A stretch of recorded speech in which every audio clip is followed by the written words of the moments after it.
Welcome, everyone. Champ Week of the 2017 New York Life ACC Tournament in Brooklyn, New York. The sun shining on the outside and the stars shining on the inside. Already one game in the books with LaFonso Ellis and soon to be joined by Allison Williams.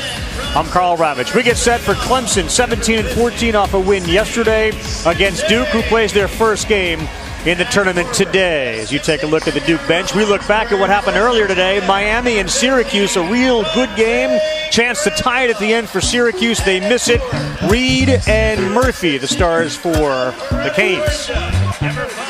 Kamar Murphy was absolutely terrific in his hometown, going for a double-double, and it was Davon Reed who got him started early with knocking down some threes. But the inside-outside attack of Miami was the difference in that game. So Miami gets the victory, and as a result, they get North Carolina. We get North Carolina. Duke and Clemson in a moment. Louisville waits for them. The top half of that bracket, nasty, but so is the bottom with Florida State. And, of course, Notre Dame. Welcome again inside the Barclays Center. I know you've referred to it as night. It certainly feels that way now that the lights have been turned out. But when the lights come on, we expect a good matchup, probably because of the way that Clemson played yesterday, to give them a real sense of hope against Duke. And remember, they lost only by 2 earlier this year, don't they? Yeah, Clemson's going to have to run Duke off that three-point line, Ravi. Duke knocked down 11 made threes, which ended up being the difference in that game for Clemson. They got to keep Duke out of the painted area because they attack the rim and then they kick it out for threes. Of course, the threes for Duke have been a big story. Luke Kennard has been their superstar. Yesterday, that guy, number 5, Jaron Blossom game, was outstanding for Clemson. Jaron Blossom game is absolutely a beast, and he does it at all 3 levels. But when you talk about Duke, no one steadier than Luke Kennard. 3 30-point games on the year. He's been Mr. Steady for Duke all year long. And for Clemson, you're talking about Jaron Blossom game, one of the most electric players in the entire ACC, can score it at all 3 levels, and he's been an absolute monster to date in this tournament, and flexing a little muscle there. I think his biceps a little nicer than mine, Rav. Let's go over to Allison Williams. Allison? Well, Ravi, health is such an important factor for these teams in the conference tournament when you're playing in back-to-back days. So you can imagine the concern for Clemson. And in the second half yesterday against NC State, Avery Holmes went down with an ankle injury. He left the game and did not return to action, but I'm told that was just for precautionary reasons. He received therapy after the game last night, and today he is in the starting lineup and ready to go. So it was a new injury that caused concern for Clemson, while for Duke it's been lingering injuries. Grayson Allen and Emil Jefferson both dealing with foot injuries, but I'm told they are better now than they have been. They've been able to rest since Saturday's game against UNC, and the expectation is for them to be full go, not just today, but the next 4 days. All right, Allison, we'll keep an eye on Grayson Allen. One thing we've noticed, when the ankle acts up on him, he doesn't get a lot of elevation off of the jump shot, and it leads to flat shots that don't go in. And, of course, Emil Jefferson is so critical to what Duke does, especially on the interior when it comes to the Duke defense on that back line. Coach K, Mike Krzyzewski, how about a 57-22 mark in the ACC tournament? That's his record, second most wins all time. Last 20 years, 40-10 at the tournament. There's Brad Brownell. Yesterday, he tied Cliff Ellis for most ever wins by a Clemson coach against ACC opponents. So he did that yesterday, and today he could become the all-time Clemson leader when it comes to wins against ACC teams. But this is a tall test when you're talking about Duke and their offensive versatility. You got to limit their easy opportunities, so you can't allow Duke to be able to get out in transition and get easy ones. You have to keep them off the backboard as well. You need to have big games from Sidney Jete and Sheldon Mitchell up front. What Brad Brownell said a few minutes ago, they're going to get some activity off of their front line. Maybe get Jefferson into some foul trouble. Duke's been a little reluctant to use Giles and Bolden. And given the 4 days and 4 games, if they keep winning, they're going to have to go deep into their bench. Stepped on the line, that's over and back.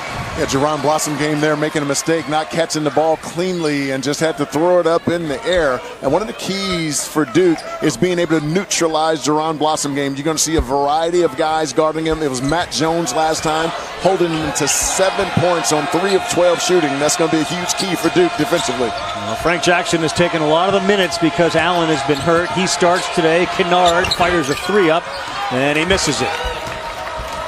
Here's a steal and an easy layup for Jackson.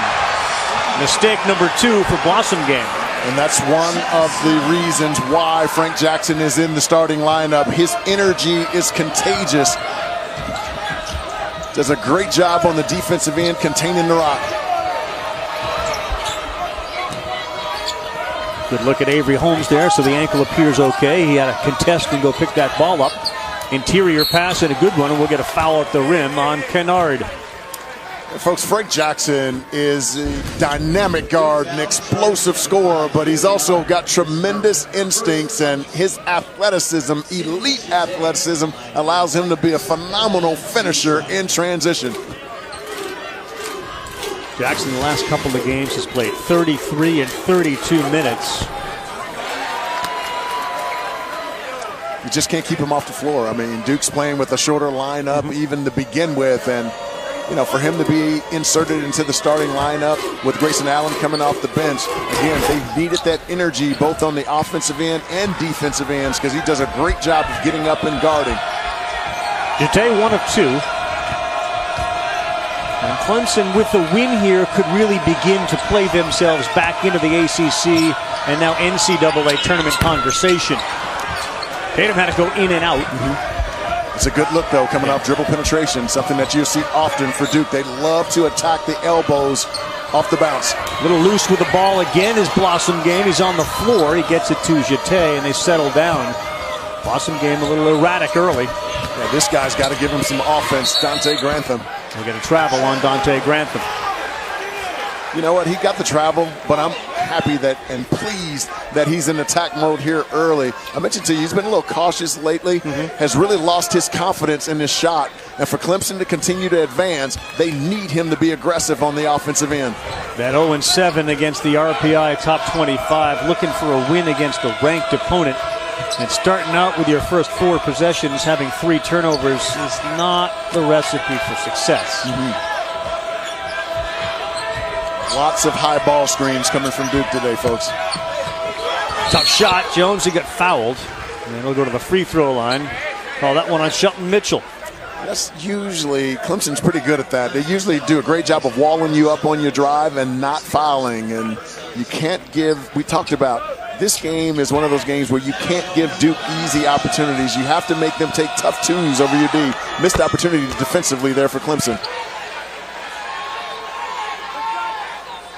Matt Jones, 66% free throw shooter. Seen his 3-point shot improve and improve and improve. Doesn't have a lot of rotation on it, but it goes in. Coach K calls him the Rock for his natural leadership ability. Very steady player for the Blue Devils. Contested shot. Jefferson did a nice job to come over and force a tough shot. Now Kennard, wide open 3. Got it. Good start for Duke. Indeed, and we talked about that earlier, Ravi. You got to be able to get back and run Duke off that 3-point line, so it puts a lot of pressure on your transition defense. Duke doing a great job in transition there. Jete has Tatum on him. That jumper hard off the rim, and Jackson comes back to get the rebound. Got to be careful here early. You can go down by 9-10 points. Got a mismatch here with Tatum. Tatum should take Avery Holmes down inside. Emil Jefferson, not known for his offense, pushing Jete down into the paint deep, and he misses the money. Yeah, 100% healthy. Number 21, Emil Jefferson, usually makes that shot. I think that foot still bothering him, is keeping him from getting elevation. Ooh, Mitchell with a crossover, and hard, he gets fouled at the rim by Emil Jefferson. And folks, Jerron Blossom game is going to be double, triple, quadruple teamed when he catches the basketball. The key to the game for Duke is neutralizing him. Look how many bodies are around him. Emil Jefferson doing a great job of coming over, forcing him to take a contested shot. So if Clemson's going to get him shots, they're going to have to do it on the move. They're not going to be able to straight post him down low. By substitutions, 3 of them for Clemson set to come in. Marquise Reed, Elijah Thomas, Gabe DeVoe. A little bit more offense now on the floor for Clemson. Reed will wait. Looks like he's coming in for the free throw shooter, Mitchell.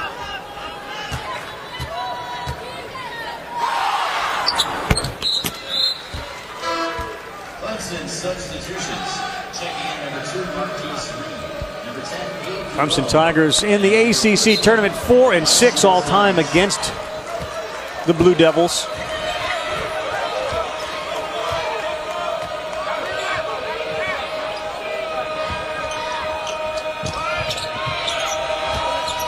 Tatum all the way to the hole with a dunk. And a good screen from Jefferson, too, to open up a lane. Really nice screen, but they'll look for those opportunities to isolate Jason Tatum. He's terrific in isolation situations. Beautiful move and finish there by number 0 in white.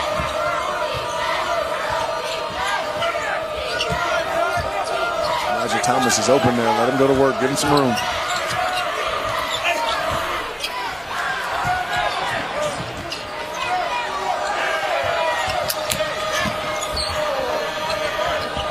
Awesome game. He has been very out of control early here today. Duke's been in control. They've hit from outside, and they certainly have been able to finish on the inside. Yeah, Jason Tatum, so fundamentally sound, and what a nice screen there by Emil Jefferson. And if you let him get that close to the rim, he's a tremendous athlete. Powerful finish there from the kid from Chaminade in St. Louis. ESPN's exclusive presentation of college basketball is brought to you by New York Life. With the right guidance, everyone can be good at life. And GMC, we are professional grade.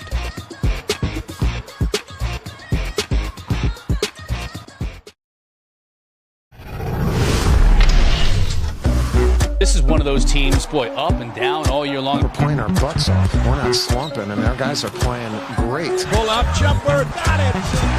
Talk about your clutch basket. The dynamic of what they have with Grayson Allen, Luke Kennard, Emil Jefferson, that's a team that can get to Phoenix. Well, fast start, and Grayson Allen, you see him there first on the bench. He has yet to come in. He's been injured, but he's not part of the injury story, really. Kennard and Jones, the only players to play in every game. He's used 10 different starting lineups. Coach K was out, of course, for a while. Had that team meeting at his house during his absence when Jeff Capel was there. Capel had a coach really without Emil Jefferson, so they have had to deal with a whole ton of adversity. The one consistent in all of it has been Luke Kennard. Tatum had another one go in and out. When he gets to the next level, whenever that's going to be, you're going to have to get used to these rims. There's a pull-up and a bucket. Marquise Reed. Whatever I said earlier, the importance of Marquise Reed coming in off the bench and being aggressive. He's the one guy who's great at creating his own shot. Nicely done there. Kennard got open. He lost DeVoe, and he missed the shot. Clemson has 4 turnovers here, so Brad Brownell was telling his guys not to force it, to be patient and run that offense. And with the pressure on the ball screen, they have to do a better job of reversing the ball quicker. Yeah, that wasn't the very patient offense. I was getting ready to say the same thing. That's good stuff, Allison. All the way to the hole, tip in out of nowhere comes Emil Jefferson. And it looks like Sidi Jete is going to come back in. Grayson Allen, Marcus Giles, Harry Giles, I should say, getting set to come in for Duke. Yeah, Duke has just come out locked in defensively. You are not going to be able to get anything on the same side of the floor. And how you beat a Duke team is reversing the ball, and as they're closing out, looking to attack off the bounce. Settling for jump shots. There's a good offensive rebound, and perhaps that'll get him back into the good graces. Elijah Thomas, after he, on the other end, let Emil Jefferson get in for an offensive rebound. And those opportunities, Ravi, will be there because of how quickly and how aggressively Duke converges to the basketball.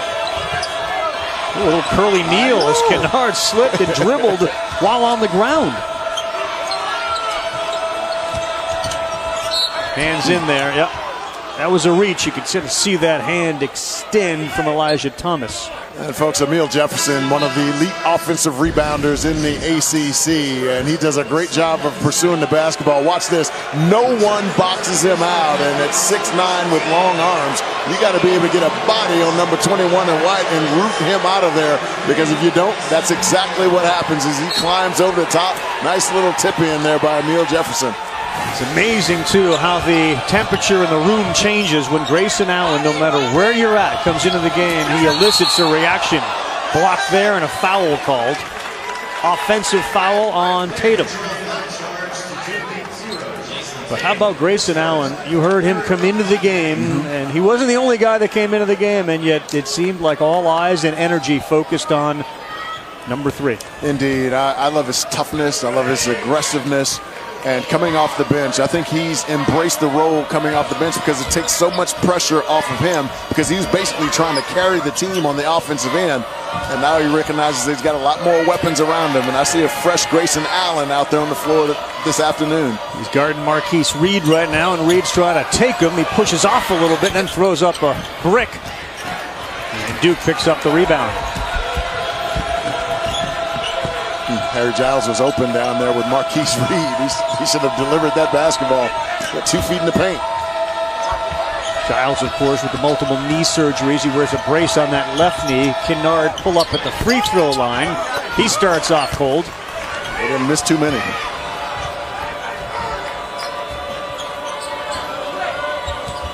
With this lineup in right now for Clemson, it's got to be number 4 in orange and Marquise Reed, number 2 in orange. Good take that time. How good was he yesterday? He was great, and so was Blossom Game. And so far, Blossom Game has been off his game. Yeah, if they're not going to move him around, he's not going to get any easy opportunities. Duke's defense is lined up to take him out of the game. Allen with the ball. Good pass and a good catch as well. Harry Giles with the one hand. Wherever that ball screen and roll action is there, because there's such a threat to be able to shoot it from the perimeter that they spread your defense out. Harry Giles doing a terrific job of running to the rim, and nice delivery. Mitchell was good yesterday. He gives him 10 points a game. He had 22 against NC State yesterday. Good hedge by Giles. And the pass, sort of a no-look pass, goes out of bounds. Jete could not control. And folks, Grayson Allen is aggressive at attacking off the bounce, has wonderful vision coming off that ball screen, and he sees Sidney Jete staying there too long. What a beautiful pass underneath to Harry Giles. Giles with the great hands and the finish inside.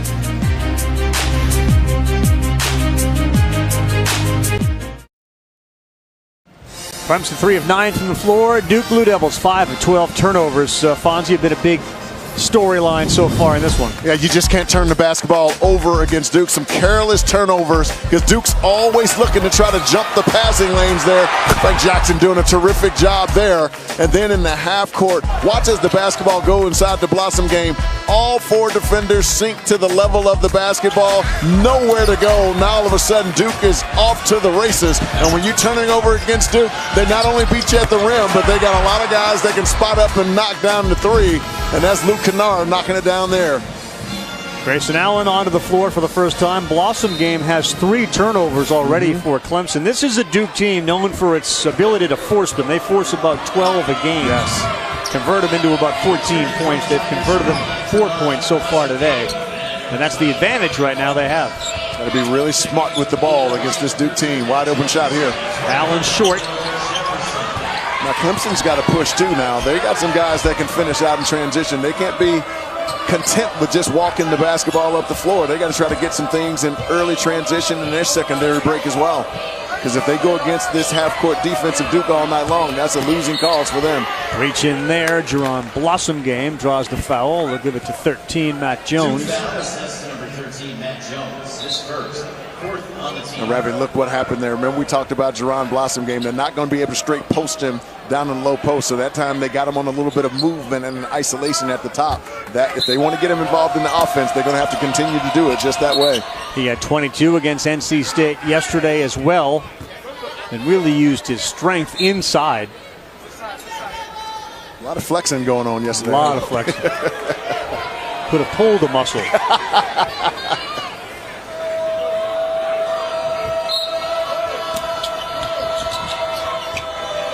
Matt Jones, that first meeting, though, he was on him, and he really did a good job Yes, on he did. Jaron Blossomgame. Denying his catches, and when he did catch it, he was right there on the catch. Grantham goes baseline. They're going to get a foul on Giles as he forced him out of bounds. And Ravi, that's what teams have done. They've either put Giles in ball screen situations because with him not being 100%, he doesn't move as well laterally, and they've also been able to drive him on closeouts. That's an opportunity for Clemson to be able to take advantage of. Nice. Watch out. Oh, he missed the dunk. That's the second dunk today we've seen wide open where a player has missed it. Did he get fouled? I was shielded, so I couldn't see it. What a nice read, though, by Sidney Jete. Yeah, he grabbed it from the backside. Yeah, a little touch there on the backside. That's a good call by the official. It's right there in front of him. Did that lead to the missed dunk? No. That's just a missed one. Bang that thing off the other side of the rim. Jete knocks down the free throw. He's an effort guy, rugged. Not as athletic as Landry Noko was, and not the defender that Noko was, but he's a little better on the offensive end to make the 15-foot jam. We saw yesterday. Loves that little hook shot over his left shoulder. Harry Giles back to the bench. He's got 2 fouls early, so maybe some pressure on Jefferson to stay on the floor. Duke's got to find a way to get Luke Kennard going here and get Grayson Allen downhill off some high ball screens. Kennard on the curl. He does the ball fake better than anybody in college basketball. Tatum picks it up.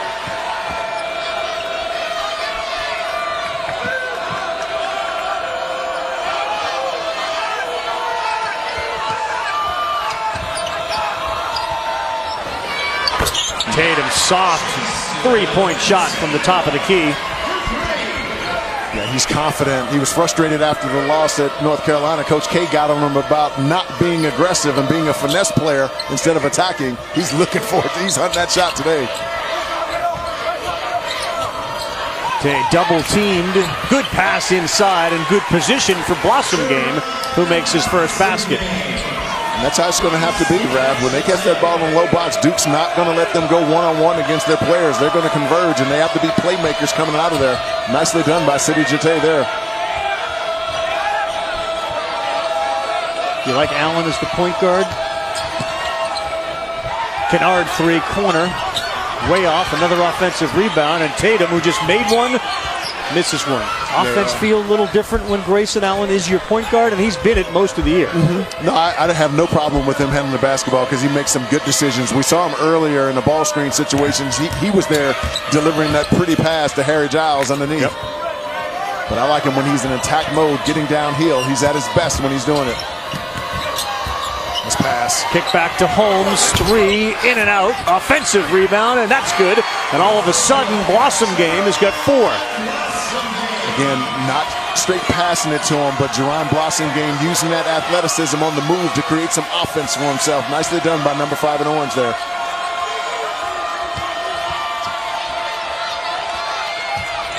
Got to get Grayson Allen going downhill. There he goes, downhill. He kicks it, and we're going to get a blocking call. And Jete is frustrated. In fact, the Clemson bench frustrated by that call. Clemson doing a nice job of getting Jaron Blossomgame on the move, and Sidney Jete doing a nice job of finding him underneath. Nice seal there on Kennard. But then if you can't get it, sometimes you have to go get it. And Jaron Blossomgame doing exactly that, using that elite athleticism to get in there for an offensive rebound putback. Nice job by number 5. Jete to the bench. Thomas in the game.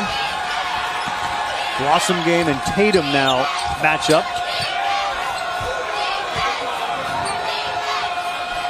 Now you have Frank Jackson running the point. Allen on the wing. Kennard gets a breather. All the way to the hole. He did a good job, too, to avoid Avery Holmes, who was looking to draw the offensive foul. Yeah, they love to do that pinch post action to get the guards coming on and around. That weak side of Clemson's defense is going to have to be available to make them make an extra pass. Blossomgame with Allen on him is going to try to take him. Good pass, and Thomas could not convert. Can't miss those easy opportunities against this Duke defense that's been pretty good here early. Frank Jackson, the freshman guard who's taken over the point guard duties for Duke. Good step through. Sets up a three for Jones. No good. Tatum couldn't get it over the rim. Got numbers here if they push.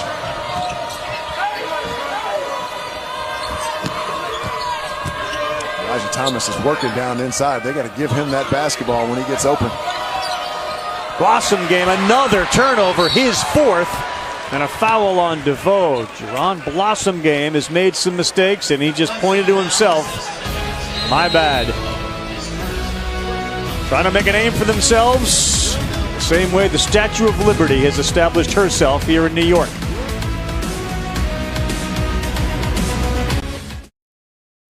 We are in Brooklyn, and that, of course, is home to the Barclays Center, and for the first time, home to the ACC tournament. Never been in New York City before. Here's Syracuse coach Jim Boeheim after his loss today, talking about the location. I just think New York City is a great venue for our tournament. I think the big cities are where it should be played. I think it should be played here, Washington, Atlanta. That's where the tournament should be played. I'm not going to be around that much longer to care about it, but I think that's where the value is. I think there's a huge value in playing the tournament in those places, and there's no value in playing in Greensboro. None. OutQ, none. And obviously the folks in Greensboro and the real blue blood ACC folks, identified the tournament with Greensboro, but it's back in Brooklyn next year. And they're supposed to go to Charlotte and then back to Greensboro. And all of that still to be determined by what happens with that House Bill 2 in North Carolina. That's just one man's opinion. Jim Boeheim likes the big cities. Yeah, and you can tell. I mean, the reality is having it on Tobacco Road is fantastic. It gives those guys a distinct advantage from a fan perspective. So I can understand where he's coming from. I'm not sure I fully agree with it. Duke's had a number of offensive rebounds, which has allowed them to maintain this three-point lead, and a really good move by Emile Jefferson. And that's what Emile does for a perimeter-dominated team like Duke. He gives them some balance inside because you can give him 8 to 10 touches per game, and he's going to give you some good stuff down on the low post. Not only is he the anchor of that defense, but he also is the anchor of that offense on the interior with his decision-making when he catches the rock. Climbing the ladder of total number of games played, wins in a Duke uniform is Emile Jefferson. And in baseball fonts, we often talk about these guys that are quote-unquote professional hitters. This dude's a professional player. He just never makes mistakes. Awesome game with the pick-up and flush. But what a treat for a guy like Coach K to have Emile Jefferson, who doesn't put you in a bad spot almost ever. Yeah, I love Emile Jefferson. This kid does so many of the intangible things for this Duke team, and he's a guy who's communicating defensively. He recognizes mismatches and takes advantage and makes good decisions when he has the rock. I have a great level of appreciation for number 21 in white. Thomas, a frustration foul. Hey, the Big Ten's getting ready to start. Nebraska, Penn State, it kicks off, and Ohio State, Rutgers. And if we're going to get into geography, having the Big Ten tournament in Washington, D.C., a little weird. That's a little odd, too. Understanding Maryland is there, but that one's a little odd. 4:30, 7 p.m., the 4:30 game on ESPN2. That Illinois-Michigan game is going to be huge because Illinois needs that win to get into the NCAA tournament. Tune in, folks. John Beilein's Michigan Wolverines, with their backcourt play and the front court ability to stretch and shoot threes, really played themselves into the tournament with some late wins.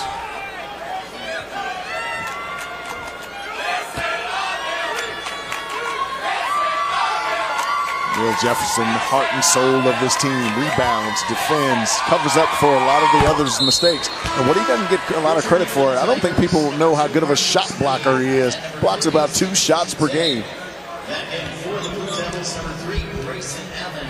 And number 20, Marquise Bolden checks in for Duke. So with the 2 fouls on Giles and the desire to try to get some rest for Jefferson, you see Marquise Bolden into the game. He has gone a handful of games. The last 10 really limited action, if no action sometimes. That ball short. Tatum went up for it, goes off of him. You know what I like about Bolden, though, is as he's getting healthier, and I think he is healthy now, he brings tremendous energy coming off the bench. I thought he was kind of a low-energy guy earlier in the year, and I think part of that is he's trying to find his role and also trying to get healthy. But when I've seen him get in and spot minutes, he's been very active, especially on the defensive end. He's open right now, running the floor. Quick ball movement. Allen ball fake and a layup, and he comes up short with it. And then he gets called for the foul. I like the play, though, because, again, Duke's at their best when Grayson Allen, Frank Jackson, when those guys can get downhill, just didn't finish the shot. Has such a high level of expectation for himself that when he doesn't meet his own expectation, he gets frustrated, and it usually leads to poor plays, and that's exactly what happened there. Guys, non-Duke fans feel a certain way about Grayson Allen, but when you talk to his teammates, they absolutely love him. I spoke to Luke Kennard, who has made such a big improvement from last year to this year. He's improved his scoring from 12 points a game to 20. And he says, in part, that's because of Grayson Allen, the time he spent going up against him in the summer playing against Grayson Allen. He said it helped not only my game, it helped my competitiveness and my confidence. That's good. How about Sadi Zate? He has made 6 of 7 free throws today, or 5 of 6, I should say. And if he weren't doing it from the line, they wouldn't be within 3. That's right. Duke's got to get something going downhill. Last time he said that, Allen ended up with a layup attempt. He missed it. Kennard tries. He spins. Tough shot. Kennard can't get it to go, and we're going to go the other way. Is that going to be on Bolden or Allen? We're going to get a technical on Grayson Allen. He slammed the ball down in the corner and right away called for a technical foul. And Rabbi, that's exactly what I was talking about, is he just wants to do the right thing so badly, and getting to the offensive glass there was really good, but when you don't come up with it, you got to let it go. And his own frustration for himself not being able to come up with it puts his team in a precarious situation here. Now, if he had caught that ball on the bounce up, would he have gotten the technical? I don't think so. Because then the referee would, although the referee was staring him straight down, so you can't show up the referee. You have to find other ways to be able to get that frustration out, and that's not one of them. It's impossible to interpret whether he was upset with the referee or more, as you said, himself. In any event, he goes to the bench having missed a couple of layups and 3 fouls. Those 2 guys right there, Giles and Allen, 5 fouls between them. Yeah, and Ravi, I hated making mistakes, and I had to learn how to channel the frustration with my mistake, that it wasn't hurting, that it didn't come to hurt my team, and that's the next level for Grayson Allen. Extraordinary competitor, great scorer, but he's got to learn how to control those emotions so that he doesn't hurt his team, because the team is more important than the individual player. And I'm sure he's aware of that. No doubt about that. He's on the bench, and Blossom Game converts the free throws. And now Clemson has grabbed the lead, 23-22. That's their first lead of the game. Yeah, they've been able to contain Duke, keep them from getting deep dribble penetration, and Luke Kennard's got to get going here. Frank Jackson, high arcing 3, and nothing but the bottom of the net. That shot created off a pretty curl from Luke Kennard, drew an additional defender, and able to find a wide open Frank Jackson, who knocks that one down. That was great execution there by Duke. Jackson's got 7. Blossom Game has gotten warm. He's got 8. He's got the ball now, and that's a foul on Matt Jones. So you give it a few minutes, and we got 4:20 left, but you can see how John Blossom Game has settled in after that start, where he was throwing the ball all over the country with the 4 turnovers. Yeah, and you and I said when we were in a little timeout situation, he was just trying too hard, because I don't know if I've ever seen him be not composed when he catches the basketball down in the low box, and he was certainly that earlier. But I think a couple little buckets, couple hustle plays has allowed him to be able to settle down. For Clemson to win this game, John Blossom Game is going to need about 20 today. Well, he's almost halfway there. This next free throw, if it goes, Clemson Tigers at the free throw line. 13 of 14, and the last 8 have all come from the stripe.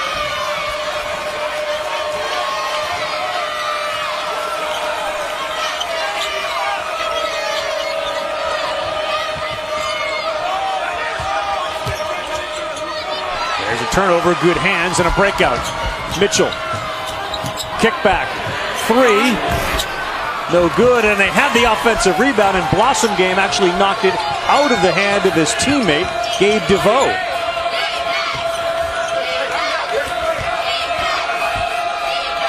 I think every now and then Duke's got to touch Bolden on the inside. At times he's got City Jatave right behind him. And I think he can either get them a bucket or be able to make a pass to someone. There's a steal, and DeVoe all the way in for the dunk. So having to go to the bench because of the foul troubles has caused Duke some problems. And Clemson now with a 2-point advantage.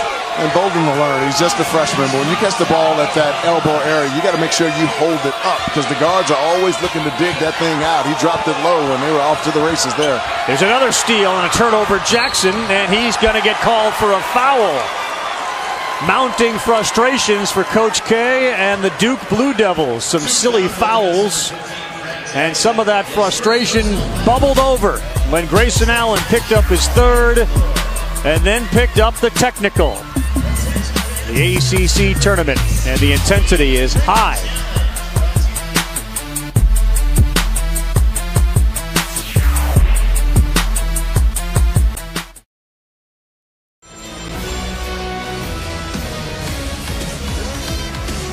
The conversation will continue on the halftime report. Back here, North Carolina and Miami meet because Syracuse loses 62-57, and Adnan may be burying the lead, although the next couple of days will determine that, whether Syracuse actually saw their NCAA tournament bubble burst. Alfonso Ellis doesn't believe that's the case, but others actually do. Allison?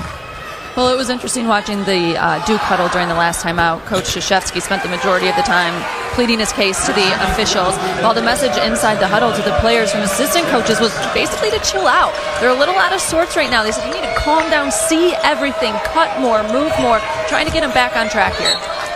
Deflected and off, it'll be Duke ball. You said to me, thanks Allison, that they got to get Emil Jefferson back on the floor. So why? What does he do? What will he bring? He settles them down. I mean, he's seen everything. He's lost in the first round. He's won an NCAA tournament, so he's seen it all. He's the calming influence on this team as well as Kennard. But as you can see, Kennard's been a little bit out of sorts here in the first half, which is a little unusual for him as well. Kennard was on the ground there. DeVoe saw a player on the ground, went to grab it, inadvertently seemed to elbow Kennard in the head. And the former high school football quarterback in Ohio banged up a little bit. He just lost his footing there. Yeah, that's a foul. See if he gets tripped on the way in. Yeah, just kind of lost his footing there. Yeah, no, that's definitely a foul over top, though. You can't reach over and grab. Kennard's used to get hit like that when he's wearing shoulder pads and a helmet. Indeed. Tatum, great spin move. Oh, what a play by Jason Tatum. Wow. And folks, you're looking at the most fundamental of all the elite freshmen in the nation right there, number 0 in white. That was ridiculous. You talk about a kid, I mean, he's my height. He's 6'8". Wow. There's a steal from Jones, and just like that, Duke has tied it up. Jefferson's on the floor. And things have turned back Duke's way. To Allison's point, the coach telling the kids to chill out while they're in the huddle has worked really well for them on the last 2 possessions. Clemson has 29 points, and more of them are from the free throw line, 15 than from the floor. Blossom Game 3, off, foul on the floor. They may have gotten Jefferson. And folks, watch this. This move is just ridiculous. This kid is 6'8", out there doing it like some of the little guys. Started it off with a little crossover and then behind the back. And how about that? The elevation, little levitation, and this soft one off the glass. That was beautiful. With $1:51 to go, and the second foul picked up by Jefferson. It looks like Antonio Vrankovic is going to come into the game. So they are going deep, deep with Giles 2, Allen 3, Jefferson now 2. Coach K's depth is being tested. What he's concerned about that offensive backboard is they've not been able to defensive rebound the basketball here in the first half, which has allowed some easy second chance opportunities for Clemson. Frankovic hasn't logged a minute in his last 10 games. Bernard can't find the range here early. He's 1 for 9 now. Very unusual for number 5 in white. Credit the defense of Clemson. Mismatch for Blossom game. Mitchell launches a three and he gets it. 4-point advantage for Clemson. Rather, we talked about the importance of Mitchell being aggressive here on the offensive end for Clemson. If he can continue to attack off the bounce and knock down open threes, Clemson's got something good going on the offensive end. Mitchell's three, the first of the game for Clemson. Tatum doing work by himself, and he gets it to go. The Jason Tatum show has started here at the Barclays Center. Oh my gosh. That's insane.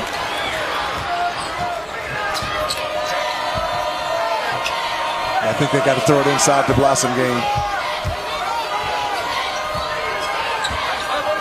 Give him some room now. Let him go to work. He's got Jones on him instead. He kicks it in, three from the corner. That one long. Frankovic picks up the defensive rebound, and Duke will push. And a layup.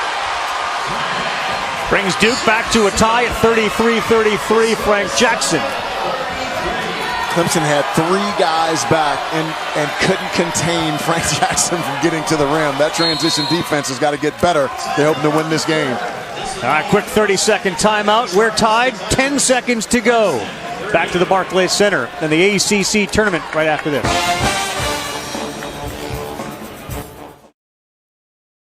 And folks, I talked coming into this game, Jason Tatum needed to be extraordinary on the offensive end. Missed his first few shots, but last 2 possessions, he's been in absolute attack mode, using the crossover dribble, drawing a little contact at the rim.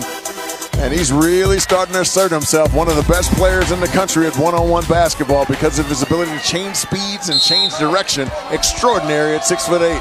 Played 19 minutes, so is Luke Kennard. 17 for Jones and Jackson. They've spread it out the rest of the way with the fouls. Last shot coming up for Blossom game, and they got to get him for a walk. Gives it back to Duke with 2.7 to go. Yeah, the idea coming out of the timeout was for Sheldon Mitchell to get to the middle and make a play. Ran right into Jerron Blossom game. All right, let him discuss it in the huddle. We'll be back 30 seconds from now.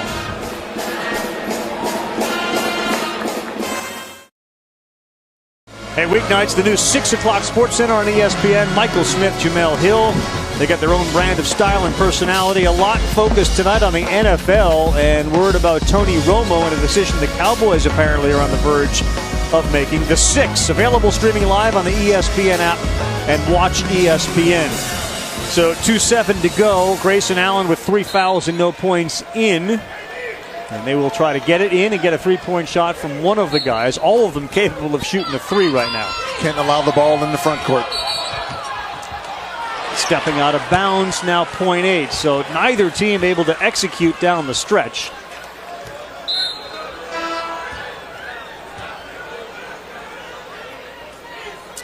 A lot of teams run what they call victory, and typically you run a little screen away from the basketball, curling a guy to the strong side and try to hit him while he's on the run to give him a chance to knock that shot down. Jason Tatum's got to take that near side pass away. He'll get a shot. Thomas an air ball. They were a lot better from the free throw line than they were from the field. 16 of 18 from the free throw line, Clemson. 8 of 21 from the floor. And they outscore them at the free throw line significantly. Duke only went 4 times. Allison with the coach of Clemson. Coach Brownell, what did you see from Blossom game after the first 5 or 6 minutes or so? Well, I think he was a little tight early, and Duke's done a good job. They've kind of come with a soft double.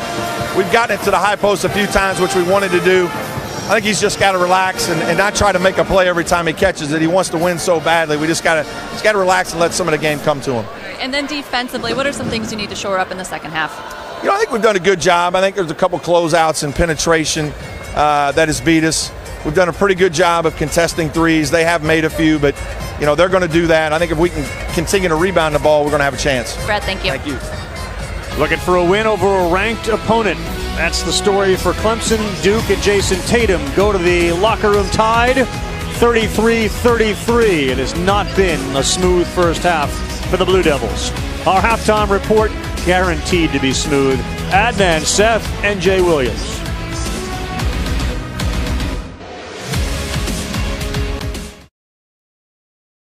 We're back. The championship week and the 2017 New York Life ACC tournament. We're in New York City. Grayson Allen looking for the peace and quiet of Durham right now. Picked up his 4th technical foul this season. Jason Tatum playing like a pro in an NBA arena. Drawing some contact and putting up some serious points. 9 of them in the first half on 4 of 7 shooting. And we got ourselves a 33-33 game. Jerron Blossom game has been the leader for Clemson, although he has turned the ball over 5 times. And once again, joined by LaFonso Ellis, Allison Williams in a moment. And we're starting from scratch here at 33-33. Indeed. The story for Clemson in the first half is their ability to get to the foul line. Got Duke in a lot of foul trouble. Jerron Blossom game started, turned that basketball over, had 4 turnovers there early, but then settled down. And folks, when you're being doubled and triple teamed in the low post, as Duke did even against me when I was in college, you have to be patient. He was trying to make too much happen. You throw one of those lob passes over the top, now Duke is off to the races in transition. But then, as a player, if you're not getting touches, you got to go get it. And Jerron Blossom game did exactly that. Couple early layups really got him going here in the first half. He's engaged and ready to go. And they're going to need a huge half for him in the second half if they're hoping to beat the Blue Devils. Allison? Have to find a way to play defense without fouling. That's what associate head coach for Duke, Jeff Capel, told me at the half. He said, I can't remember ever seeing a game like this where an opponent, or any team, either one of us, gets to the free throw lines 18 times in one half. So they've got to be smarter defensively and adjust to how this game is being called. Of course, one of those fouls was the technical on Grayson Allen, and the message to him was simple. You can't have that. We know you're frustrated, but all eyes are on you. You've got to be smarter. 2 and 1 on the turnover leads to a layup and a good start for Clemson out of the gate. 16 of 18 to Allison's point. Clemson went from the free throw line. 16 of 18, Duke 4 of 4. Duke can win this game without Luke Kennard getting engaged in the offense. Jason Tatum was magnificent in the first half, but Luke Kennard's your leading scorer at 20 points per game. What was he, 1 of 9? 1 of 9 in the first half? Yeah, he's got to get it going here in the second half. 3-pointer, that's off. Would have been a big one for Clemson coming out of the gate, but they miss it, and Duke has the ball. Yep, Kennard 1 of 9. Allen, when he was in the game, wasn't able to do anything. Kennard, though, starts out by making his first shot. Allen quietly went 0 for 2 in the first half. That's exactly what they need from Luke Kennard. Continue to be aggressive. He's such a good shooter. He's got to continue to attack off the bounce. Kennard has 5 points right now. We just started the second half. If they're going to win, how many points does he have to have? I think he's got to get his normal 20. He and Tatum running out. And Kennard, do we go to 8? Yeah, we do. Real quick. Knocks down a 3. What a smart play by Jason Tatum. Early in the year, he would have tried to shoot that basketball, but that's where his maturity has come, recognizing the right play to make, and what a nice play to get his teammate continually going here on the offensive end. That came off of a missed layup. Mitchell had it, and he just left it short. Yeah, I think Mitchell's got to start getting downhill and trying to get Jerron Blossom gain some touches here. Jate will follow, and he almost had it picked off. They'll get the foul on Tatum. And folks, we talked about, in order for Duke to win this game, Luke Kennard had to get going. He aggressively made a little fake to his right, got to his left, knocked down an open J there, and then in transition, very unselfish play by Jason Tatum to allow the sniper to be able to knock down 1 from 3. Blossom game got stuck in the key. And a wild shot from Reed. Let's see, Clemson's one of the messages was, let's continue to try to draw contact and get more fouls. Tatum straightaway 3, no.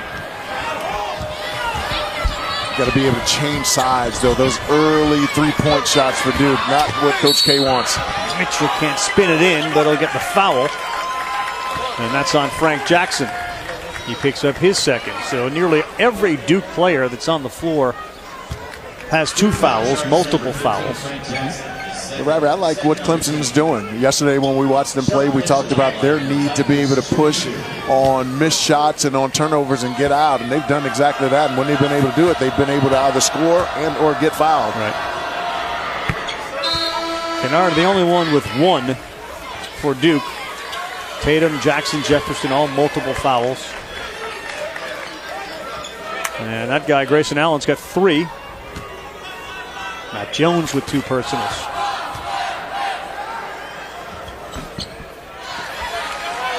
They call it a free throw line for a reason. Yeah. They've converted nicely today. Clemson, the team that shoots about 72% from the foul line. They've been really good there today. Kennard, you talk about downhill. He was going downhill. Watch out, Tatum. Good dish to Jefferson, who lays it up and in. Now they got to be able to get some stops. 3-way short. Now they're pushing again. Tatum and Kennard worked the last time. Ooh, mismatch down there. Got to give it to him. Now space the floor and let him go to work. Too much size. Jason Tatum having himself a terrific second half. It's the one thing I love about Coach K and his NBA experience coaching the Olympic teams is if they see a mismatch out there on the floor, they take advantage of it right away. No time wasted. I'd like to see that a lot more in college basketball. Thomas goes, tries to get Jefferson to foul him, and he loses it. And another run out for Duke. Kennard, Jackson. Oh, he got it to go, and no travel. Initially, I thought they were going to call travel, but he didn't have possession of the basketball. How about that play by Jackson? Those fast breaks have led to the largest lead of the day for Duke. They're up 44-37. Duke doing a great job after missed shots, getting out of transition. How about the awareness by Frank Jackson to be able to get a little bit of control of that basketball and have it roll in? Come on. Come on.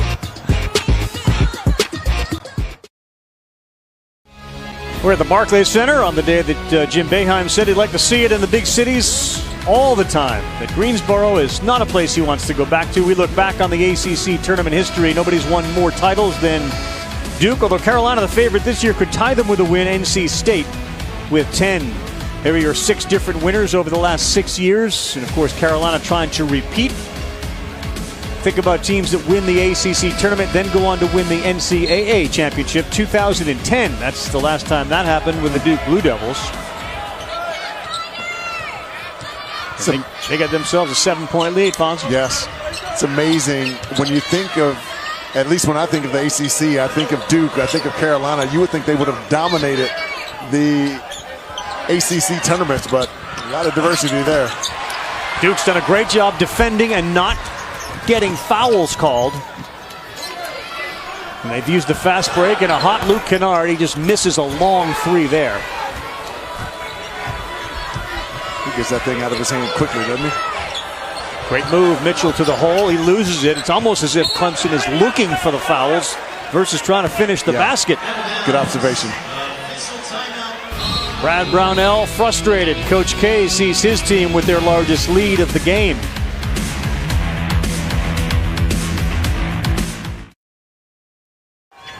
Brooklyn, New York Life, ACC 2017 tournament, and Clemson and Duke.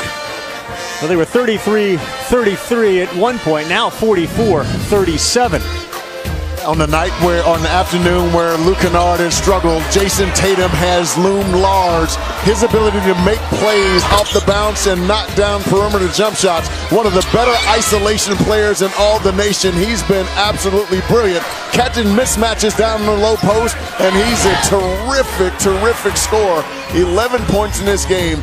I'm from the Mississippi River device, East St. Louis, Illinois, where I'm from St. Louis, Missouri, where he's from. I typically don't like guys from St. Louis, but I like Jason Tatum. Well, you got to like Frank Jackson, too, as he draws the foul and the bucket, and all of a sudden you're looking at a 9-point deficit.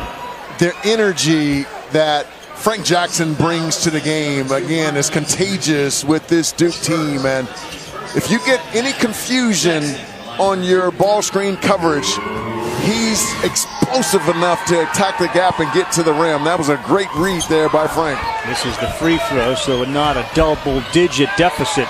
But Clemson's been a little sloppy here to start the second half.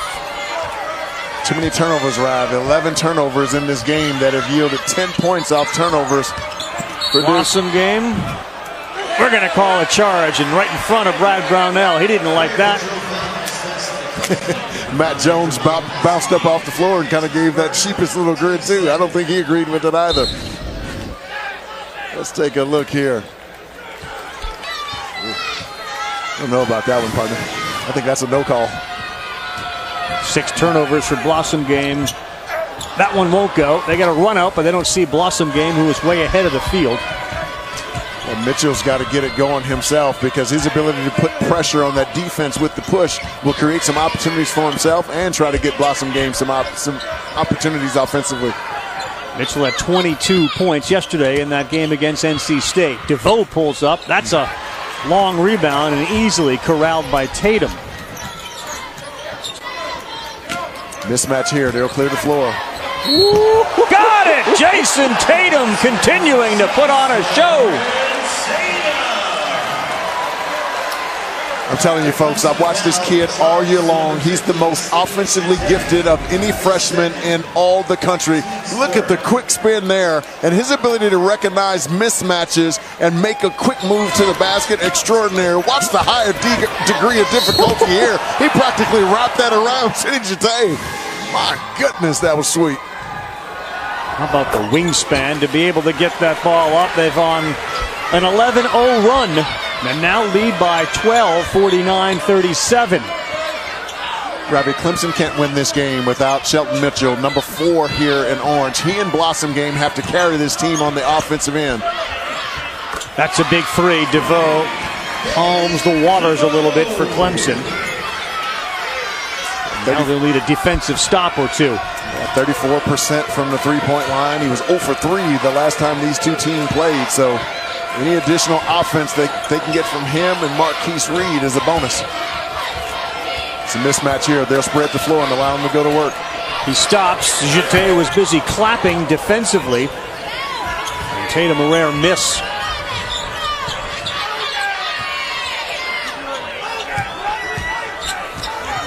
Blossom Game's open. Give it to him. He's got Kennard on him. He steps into the lane and makes the jumper.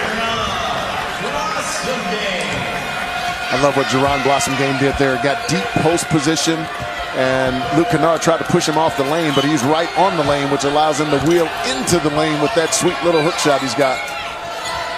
Stay right with him. Jason Tatum has been really good throughout the course of this game. Jones, he has a hole. He stepped into it. Instead, kicks to Tatum. Good, great pass. They found each other twice, and Tatum's doing it all. Caught the weak side staring at the basketball, and that's exactly what you should do. Cut behind, and what a beautiful delivery underneath.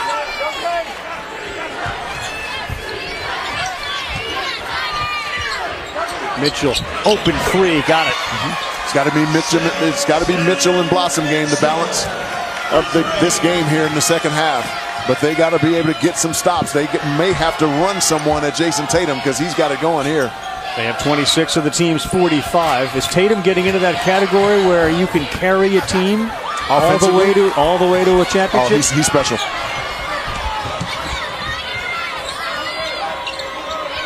Reed will do it.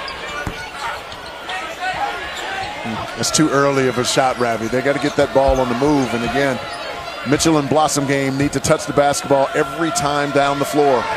Marquise Reed, a 43% three-point field goal shooter, so he is comfortable out there.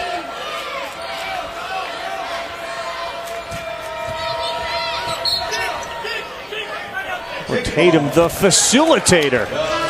Jason Tatum can do just about everything offensively out there on the floor. He's shown his offensive dominance and his ability to score. How about the sweet pass, backdoor Matt Jones, the recipient here, and a beautiful finish around the rim. Jason Tatum impacting every aspect of this game.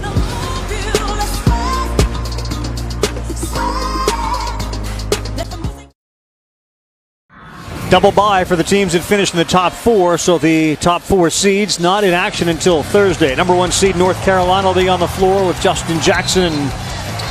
Leonard Hamilton's Florida State Seminoles, the 2 seed. Notre Dame, Mike Bray's Fighting Irish and their experience, the 3 seed. And the Louisville Cardinals with Pitino and the great Donovan Mitchell as the number 4 seed, all in action tomorrow. Meantime, the New York Life ACC tournament bracket is broken down this way. Miami advances. Look forward to seeing the Virginia-Pittsburgh game tonight at 9. Virginia Tech and Wake Forest at 7. Florida State and Notre Dame await the winners of those games. Louisville gets the winner of this one, and right now it is Duke on top thanks to Jason Tatum, who's been outstanding in the second half. Nice move. Luke Kennard does it as well as anybody when he gets the ball in the paint. 53-45. So under control when he catches the basketball in the paint. Has excellent pivots. And all those little, he can shoot it righty or lefty because, folks, he shoots it left-handed, but he's actually a righty. Right. And everything else he did. When he was a quarterback, he actually threw the ball with his right hand. That's extraordinary. Boston game. Too hard, and it's off the window. Can you do that? What? Throw the football with the opposite hand? I can brush my teeth with my left hand. That's about it. That's impressive, too. You got one of those electric toothbrushes, so you just turn it on, or you actually manual the whole thing? Oh! Look at O'Neal with the ball fake. Oh, that was pretty. I threw away the old toothbrush, man. I've gone to the electric. I've gone to the battery operated. My wife sucked me in. 10-point lead for the Blue Devils. Long 3 and an ill-advised shot for DeVoe, and you can see Brad Brownell in the background, sort of a questioning, what was that? Quick shots against this Duke team will kill you. Allen with 3 fouls, came back into the game at the last break. Mismatch inside, Tatum will get it. He throws bullet passes. Better have your hands ready. Allen penetrates, lefty, no good. I wonder what the statistics say about Luke Kennard and how many shots of his get blocked. It's got to be like none. I mean, his ball fakes and head fakes allow you never to have a shot be blocked. And he's great at getting angles as Blossom Game makes another smart play out of the double team on the post. He's got to touch the basketball every time down the floor. Kennard's in the zone. They're up by 10. He's moving towards that magical 20-point mark that you were talking about as we are under 10. That's one of those that makes you go, uh-oh, when number 5 starts to feel it. Started right out of the jump street in the second half.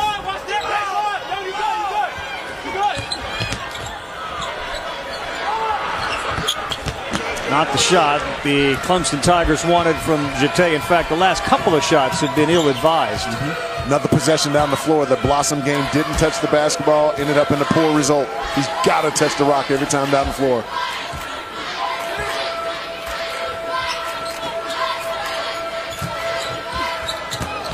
Did he just cross him over? He did. He gets his own rebound. Now they got a chance for a 3, and it's good. Frank Jackson from the corner. 13-point lead.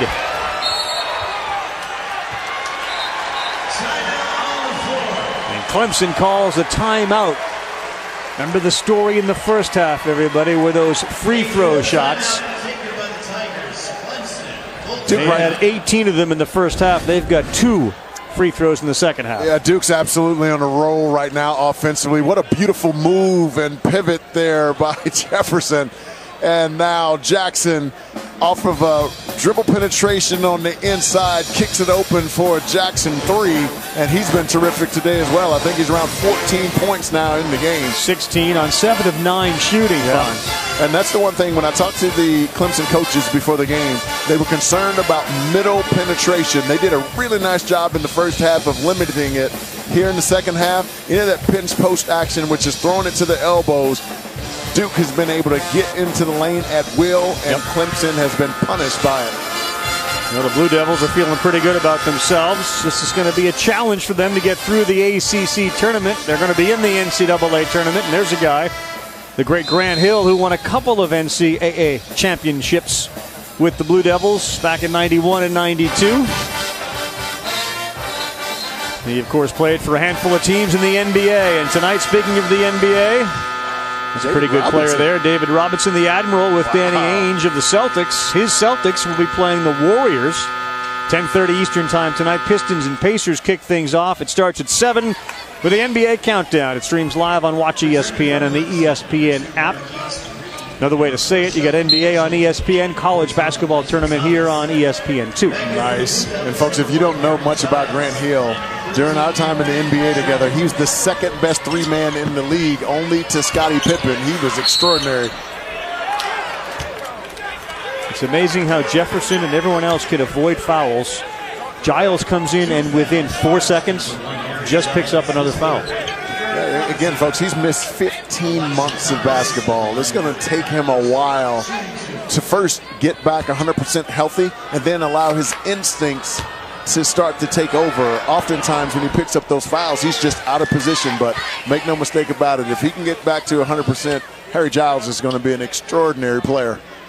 Anyone who has ever seen Harry Giles when healthy knows that he is about as good as any player that has come out of high school.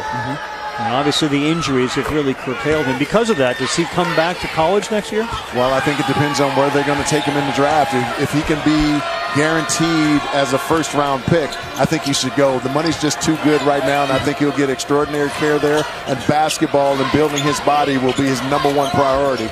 And he'll be able to do it with a singular focus. So all that saying, I think he should go. Dangerous time for Clemson here, Fonz. They've got to be able to stop Duke, and they do there, and then they throw it away, and a layup and dunk for Tatum. Wow. And that's how it's been here in the second half for Clemson. Just when they're able to get a stop, they're not able to come up with the possession, and it leads to, we've seen it lead to an open three, and now a dunk there for Duke. But again, this guy, number 4 in Blossom game, have to touch the basketball every time down the floor. And they should be the two guys taking the shots. Again, on Giles, working deep against him. Shot no good, and that one is going to go against Clemson. Call that foul on Elijah Thomas. You got to love the hustle and the grit by this Clemson team, doing a great job of tracking down the basketball. Gabe DeVoe, unfortunately, throwing it to the wrong guy, and this guy, 0 and white. Jason Tatum's been hot.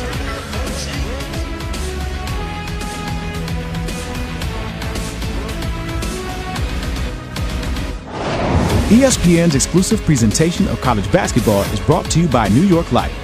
With the right guidance, everyone can be good at life.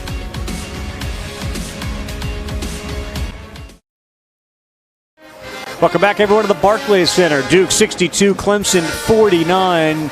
Usually you like to say, hey, the freshmen, they're just going to get better and better as they stay. They may not have these guys around, but boy, Tatum and Jackson, outstanding. Tatum doing things like this, folks. Look at this. If he goes up on the strong side of the basket, that is a block, but he uses the rim to protect from the defender, lays that one in off the glass. What a beautiful move there by Tatum. And then he's impacted the game at every level, scoring, passing, loose balls, and a beautiful pass underneath there. Matt Jones, the recipient on that play. And how about the two freshmen? On a night where Luke Kennard has struggled at times shooting a rock, it's been the freshmen combining for 32 points for the Blue Devils tonight. Tatum on his average, he scores 16 a game. Jackson 6 ahead of his average, he's at 10. Allison? And Tatum has just gotten better and better as this season has gone on. Remember, guys, he missed the first 8 games of the season, and that's tough for any player, but especially a freshman. And he admitted the first stretch of ACC play, it was hard to find a rhythm and adjust to the physicality of play coming off that injury. He said, I had to learn how to score in the college game on a nightly basis when I'm going up against guys that can really defend. So he put in a lot of work to get open, work on getting open, and to get his shot off quicker, and certainly paying off. Allen misses the 3. For a while, watching all the college basketball this year, I thought that perhaps Kansas's Josh Jackson had made the biggest advancement as a freshman. And it's not even close, I don't think, between how far Tatum has come from the start to where he is now than anybody else. Yeah, Tatum's more was, he already had the skill. For him, it was more the types of decisions he was making, and he was shooting it a little bit too much. Now, all of a sudden, he's matured to that next level where he's become a complete playmaker. And so a little bit different stratosphere there. I have Jason Tatum kind of way up there, whereas Josh Jackson is a good player. This kid here is elite. Trying to wrap around pass there, and he threw it away. So a chance to get within 10 right now for Clemson. Got an easy shot last time down. Here we go again. And Jefferson picks up his 4th foul. Love it. And this is exactly, Ravi, what we've been asking for. Again, Sheldon Mitchell, number 4 in orange, has to touch it every time down the floor, as does Blossom Game. Interesting that it would be him making the pass to Blossom Game on the interior, going up using that strong body, drawing a little contact there and the ability to finish. Those two guys have to carry the offense for Clemson, the balance of this game, if they have any chance of beating the Blue Devils. Only a 3rd on Jefferson. There was an earlier one that they changed. It's the 3rd foul on Emil Jefferson. But an 8-point ball game.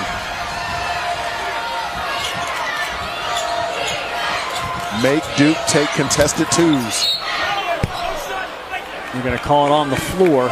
Reed got his hands right in there, and he picks up his 2nd. Clemson foul charge to number 2, Marquise. And I think we're so quick to judge, especially with these young kids. I mean, the one thing that you noticed about Syracuse today, you had a 24-year-old on the floor, a 23-year-old, and those 5th-year guys. And we're so quick to judge the one-and-done guys, and they're still 17, 18 years old. Yeah. And it's amazing to see how they can mature over the course of a season. Yeah. Mitchell went into traffic, and he really had nowhere to go with it. Yeah, and Jason Tatum's the poster boy for your point there. Absolutely.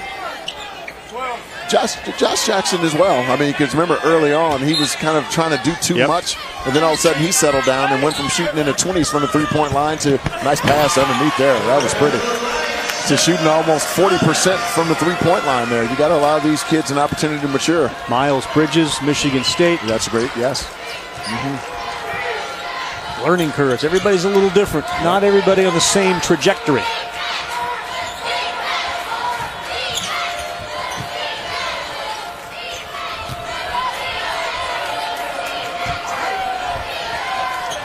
They'll go to Tatum here. They drew that mismatch off the ball screen. Boy, Frank Jackson can't get it to go. Emil Jefferson working hard. Tatum comes up with it. And then there's fouls on Jason Tatum. Brad, you know the thing that's a little disconcerting too? Brad Brownell's teams are always tough and usually quicker to the basketball. Duke's just quicker to the basketball now on all those 50-50s. Yep. I can't even think of the last time Clemson was able to come up with one. Good point. Folks, watch this basketball tipped out here. And there's a couple guys who could have gotten to that basketball before Jason Tatum did, but Jason Tatum wanted it a little bit more, and he came up with the possession. Clemson's got to get those 50-50 balls to get back in this game. Nice shot fake there. Well, that's a travel. Even in Europe, Brad.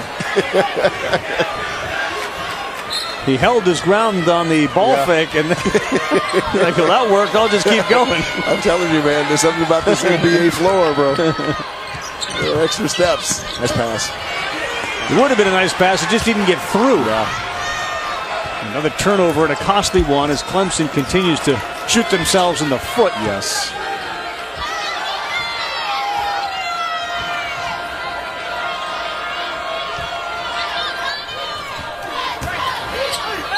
Jackson just ran headlong into a wall known as Elijah Thomas. Elijah Thomas is going, what? I was just standing there.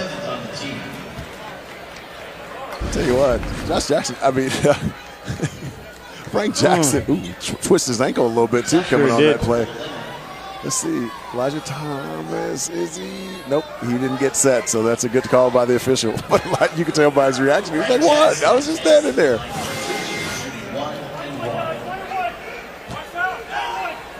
Called the foul on Avery Holmes, even though it was Thomas that got crunched. You're right about that ankle roll, though. Yeah. Even before there was contact, you watch Frank Jackson's left ankle. He rolled it. Lucky he didn't do more damage. Yeah, he's such a tough kid. The offense flows so much better when he's in the game because he's constantly attacking. He's been shooting it well, Ravi. Even coming to this game, he was 7 of 12 from 3 over his last 3 games and averaging 18 points per game over that stretch. He's been playing really well for Duke. He's got 18 points today. And the lead stays at 10. Frustrating foul, and that will in fact be Jefferson's 4th foul. 2 foul against number 21, Emil Jefferson. I've been really impressed with Elijah Thomas as we've watched him the last 2 days. He does a great job of when that basketball reverses, he ducks in hard and makes himself big down on low post. I feel like the guards don't do a good enough job of getting the ball more quickly on the post to allow him to be effective. Ooh.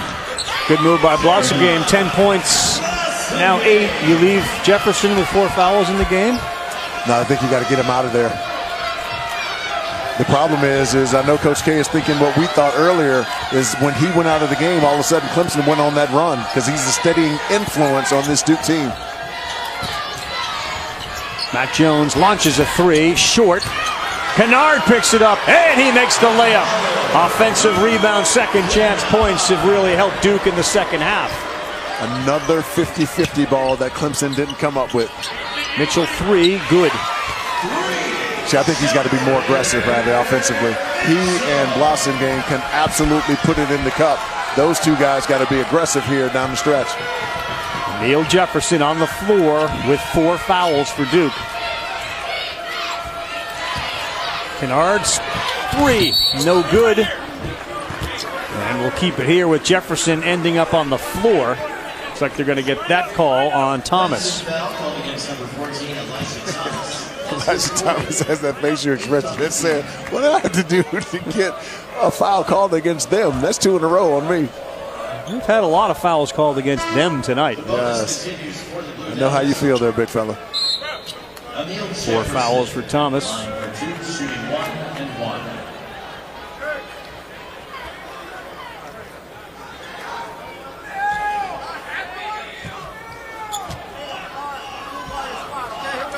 There's some of those good guys. I mean, all the kids are great, but there's some of those guys who are just really good dudes, man, and it pains you to see those guys get injured and out, and Emil Jefferson's one of those guys, man. Such a classy kid, and he was averaging a double-double when he went out last year, and I got a chance to see him almost within a week of that, and your heart just drops, man, because this dude has been kind of the poster boy for college basketball, a great ambassador, not only for Duke, but for the game itself. It's good to see him back out on the floor. Misses the free throw, so he'll stay on the floor. Giles set to come in. See if they try to pound that ball down low again and pick up a 5th foul. Mitchell fadeaway, tough shot. No foul called and no box out either. 6-point game. Hanging around with tough hustle plays here. Blossom game and Mitchell have carried them, and Elijah Thomas doing a nice job on the offensive glass there. Jason Tatum's got to get back to being aggressive.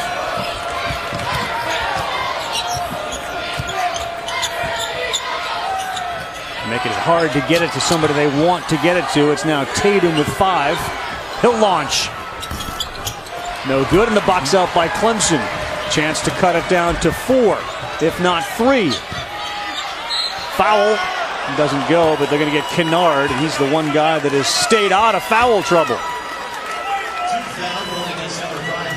We got 3:19 on the clock, Fonzie. We got ourselves a 6-point game, and Clemson going to the line. Yeah, it's been all Duke here in the second half. They've been the quicker to the basketball in this game. Luke Kennard started to knock down some shots, but Jason Tatum has been extraordinary this afternoon.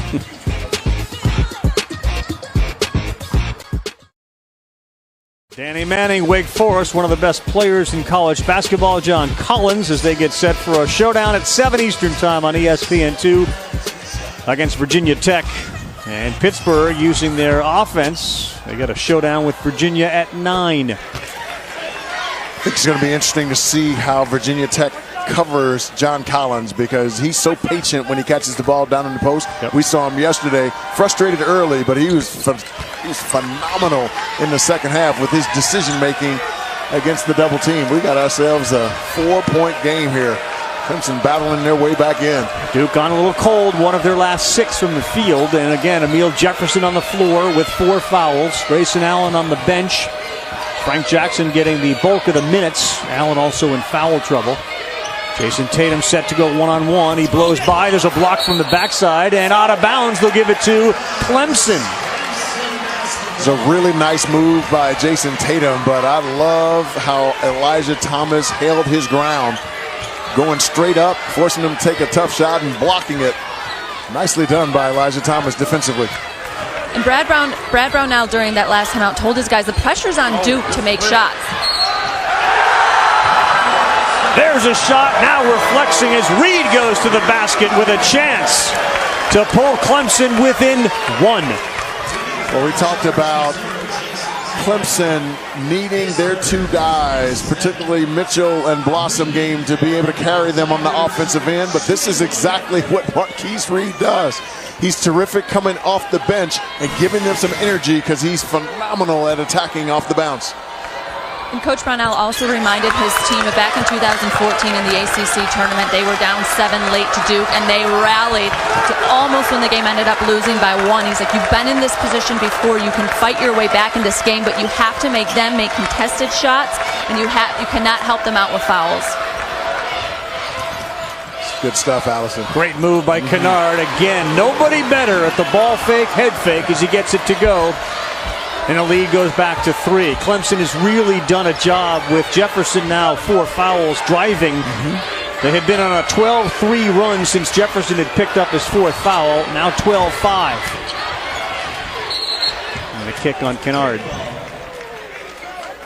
And folks, especially for you kids watching at home, watch Kennard. When he makes his move, watch how low his hips stay on his shots there, and that allows him to spring into a shot once the defender goes by. He's one of the best in the nation at doing that. Finished behind Colson and Collins and Justin Jackson as Player of the Year in the ACC conference. It's a stunner to me. He's carried and been the most dependable on Duke. Yeah, I thought he should have been second to Bonzie Colson. Nice Great pass down low. No, missed on the layup. Wow. Thomas had a bunny and he threw it hard off the window. Got to be smart and not foul here. Still plenty of time. 2 minutes on the clock. There's the foul, and Thomas, a couple of mistakes. Missed the layup and gets that foul. And folks, if you want to win the game, you got to make these shots when you're at point blank range, and Elijah Thomas knows it. Watch this, folks. He catches that thing 2 feet in the paint.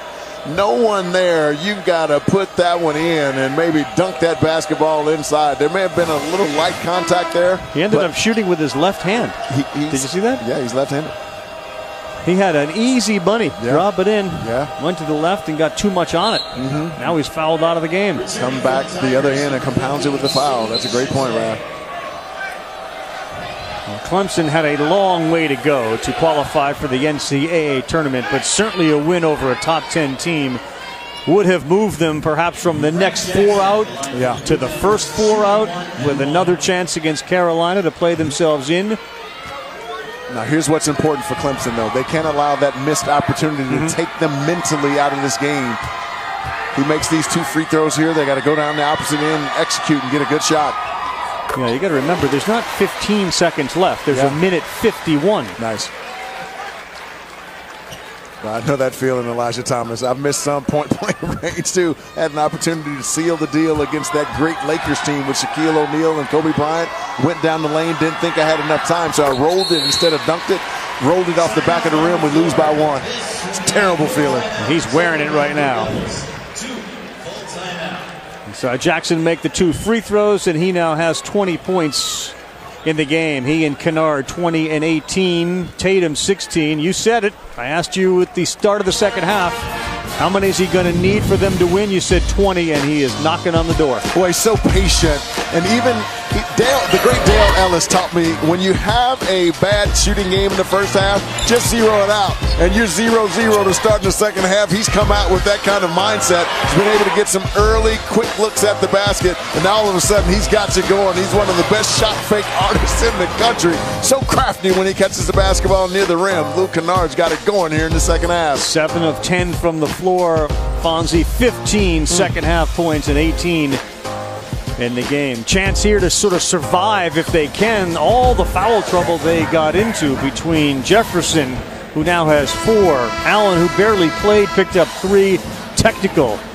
They've been able to sort of survive here, knowing what comes next would be a showdown with one of the best teams in the country. But boy, let's focus on the moment here. Last 151. What does Duke need to do to make sure that happens? Yeah, Duke has to make sure that they contain dribble drive of Clemson and make those guys take contested 2s over the top while containing in transition.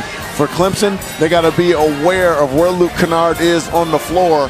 And with Jason Tatum, they got to remember, in his isolation situations, he's 6'8", so you got to bring a taller guy at him if you're going to bring someone there. If they can take care of those two things, they may be able to get a win here against the Blue Devils. Today's Zate back in the game with the fouling out of Elijah Thomas. A big body now on the bench for Clemson. Blossom game goes to the hole, throws it up high. There's Zate, lays it back up as the area under the basket vacated by Jefferson, who went for the block. And that's what you should do, is when you see your man go and double team, you should get double teamed. You should run right in front of the rim. That was a smart decision by Sidy Zate. Zate has 2 fouls. He's wearing 50 down low. Kennard, baseline, tough shot. Got it! Luke Kennard's got 20. And how clutch has he been? 75-70. Adnan out. Chris Hassel now in the studio. Chris?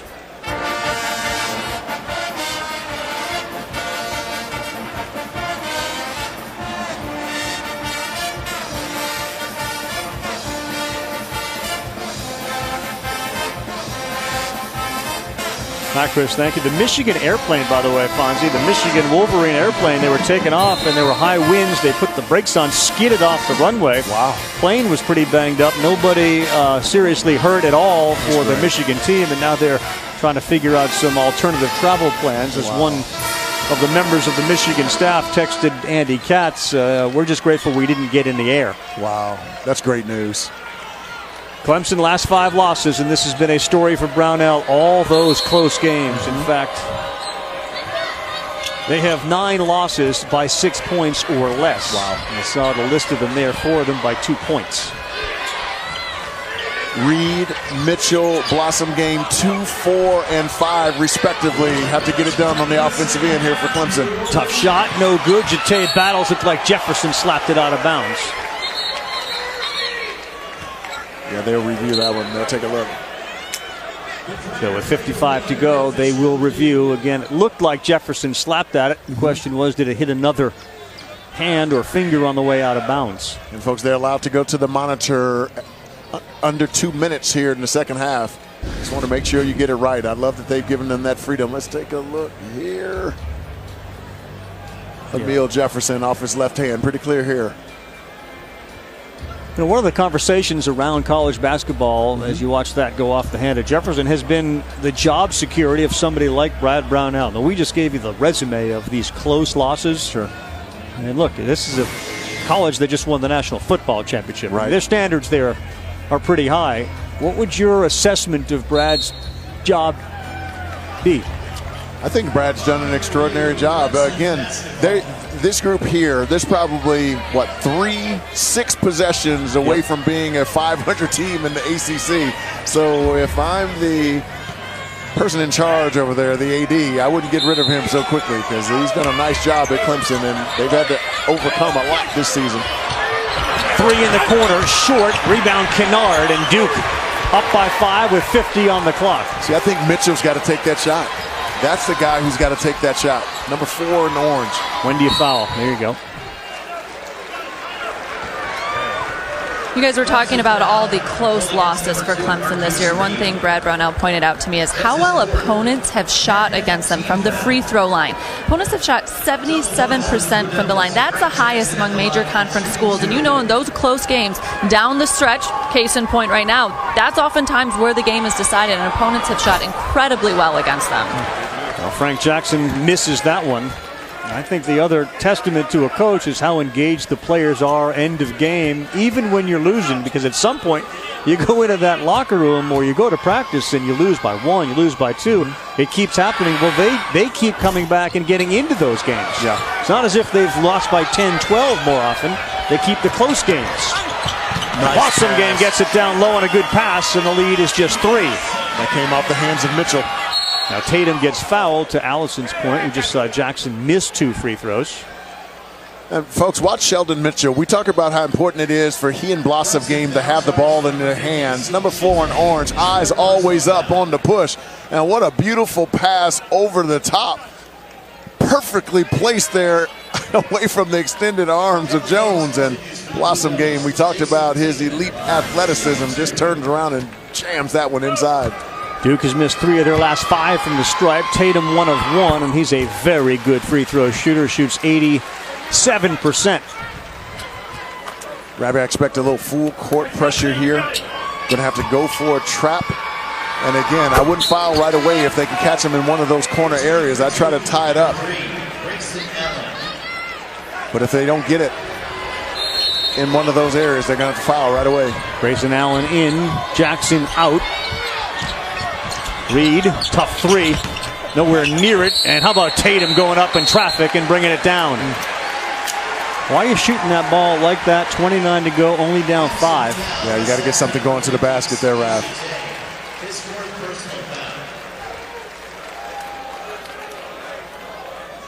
Should Duke hang on and win this game, Coach K will tie Dean Smith with his 58th win in the ACC tournament. Really? Wow. Most all time. Incredible accomplishment. Jason Tatum with 19, Luke Kennard 20, and Frank Jackson 20.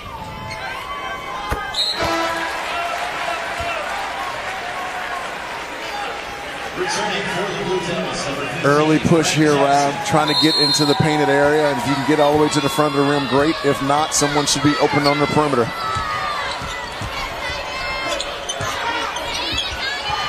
Tough shot. Their end-of-game execution has been awful, and Brad Brownell calls off the Dogs. Duke up 7, and Duke is going to win to advance. Luke Kennard couldn't quite get it going early in the first half. It was the Jason Tatum show, and then Kennard got hot in the second. Jackson was terrific the entire balance of the game. Coach K, 58 wins in the ACC tournament, tied most all time with the great Dean Smith. Boy, the ACC tournament starting to get real interesting. Indeed. Clemson out. That sets up a Louisville-Duke matchup. Miami, North Carolina. And we're waiting for the bottom half to be filled out. And now Syracuse is the 8th, the lowest seed to lose.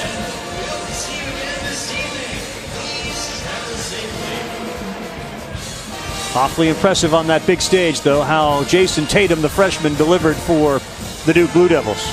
He was so good, and they were putting him in isolation situations. One of the best isolation players in the country, and he was terrific. All right, Allison. Thank you guys so much. Jason, you came out so strong in that first half. What was working for you offensively? Just really trying to attack. You know, Clemson's a great team, and it was a close game the first time we played them, and you know, we didn't play so well offensively the first time, and we played a little bit better today offensively, and we were just trying to attack because our shots weren't falling early. Defensively, when I talked to Coach Capel at the half, he talked about the need to play strong defensively but clean up the fouls. What did you guys have to do better in the second half? Yeah, just play smarter. You know, first half, they didn't shoot the ball that well, but, I think 17 of their 33 points are free throws. So that's something that was a key focus at halftime, just not foul, just keep playing defense, smart. Jason, thank you. We'll see you tomorrow. Thank you. Fonzie, your first ACC tournament, you enjoying it? Oh, man, phenomenal. Great working with you. Wow. We had a great time here. Duke gets a victory, and the ACC tournament has 2 more games coming up tonight. The New York Life ACC tournament sees at 7 Eastern time, Wake Forest taking on Virginia Tech. That'll be the first game of our nightcap. Of course, NBA over on ESPN. But the balance of Duke surviving the foul trouble, they eliminate the Clemson Tigers. Our final score one more time. The Blue Devils 79 and Clemson 72. For my man, LaFonso Ellis and Allison Williams, I'm Carl Ravitch. Thanks very much for joining us from Brooklyn. Highly questionable starts right now.